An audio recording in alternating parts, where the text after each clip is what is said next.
Kami dari Muspika Payabakung, di sini ada Pak Koramil dari Perwakilan Polsek, Bapak Geci, dan juga ada konsultan serta ada dari kontraktor Abi Praya. Ini menjelaskan terkait keresahan warga selama ini yang tersebar video. Mungkin ini kita akan mendengarkan langsung bagaimana dan apa dan tindak lanjutnya bagaimana. Apakah ini dikhawatirkan akan berdampak lain, mungkin akan kita dengarkan secara langsung. Silakan. Baik, selamat siang.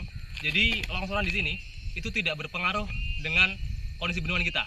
Jadi lokasi di longsoran sangat jauh dari lokasi bendungan. Asdam kita sudah cek dengan Komisi Keamanan Bendungan sudah aman. Kemudian jarak sudah jauh dari bendungan, tidak ada longsoran di bendungan. Yang longsor hanya di bagian luar dari bendungan saja. Kalau ada kerusakan-kerusakan tidak berpengaruh secara signifikan di bendungan.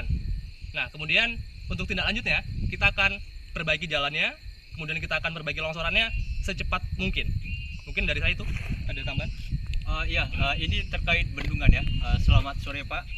Jadi hasil dari pengujian penelitian kami dalam analisa instrumentasi setelah banjir hingga elevasi 102,8 itu yaitu puncak banjir.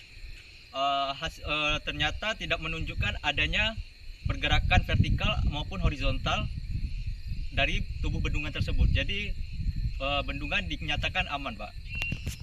Hanya itu saja, Pak. Sekian.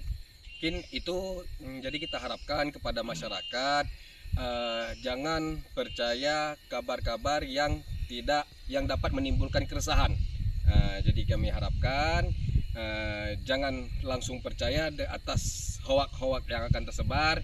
Ini kami di sini Muspika sudah ada konsultan dan bersama Pak Geci juga.